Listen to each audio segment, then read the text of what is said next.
Visiting a big, bustling African city like Uganda's capital Kampala is not always easy, and finding the best way to get to the right spots without being ripped off can sometimes be tough. Now one man is looking at a new use for Boda, the local taxi motorbikes. Walter's Boda Tours offers an alternative way for tourists to see all the sights. The reality is, when you sit in a 4x4 and go in the national parks, you're doing stuff that every tourist does. But you also want to go off the beaten track, you know. That's what makes a difference. And also, on the border, you're not like stuck in the traffic. You're going to see the whole Kampala in one day. Walter's Boda tour of Kampala takes about 3 to 6 hours, covering 200 square kilometers of the East African capital. Perched on the back of the bike, tourists visit sites like the only Baha'i temple in Africa, the Gaddafi Mosque built by the former Libyan leader, the King's Lake and Palace, and most popularly, former Ugandan President Idi Amin's torture chambers.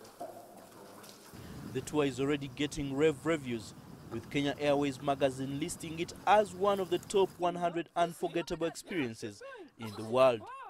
So it was a really great tour. I think it was like a really unique way to see Kampala because you're seeing it the whole way, even when you're driving. Like he's telling you what you're driving by and past, and so that's really cool.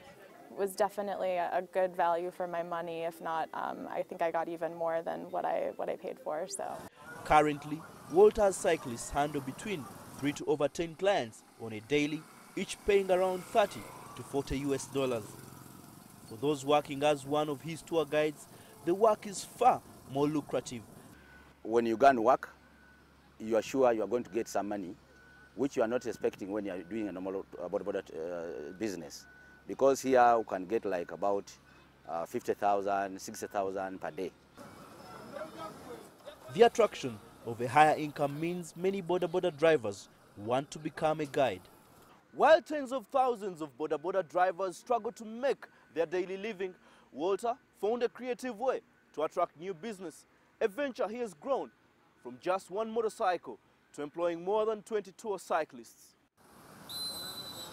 Although the bikes offer a quick way to view the sights, Boda drivers are also responsible for most road fatalities in the country. But Walter insists he makes safety a priority.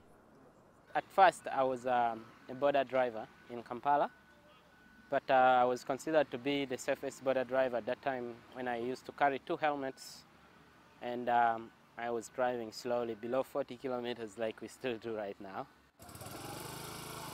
Wandera hopes to grow the motorcycle business to include other towns within the East African nation. Michael Baleke, CCTV, Kampala.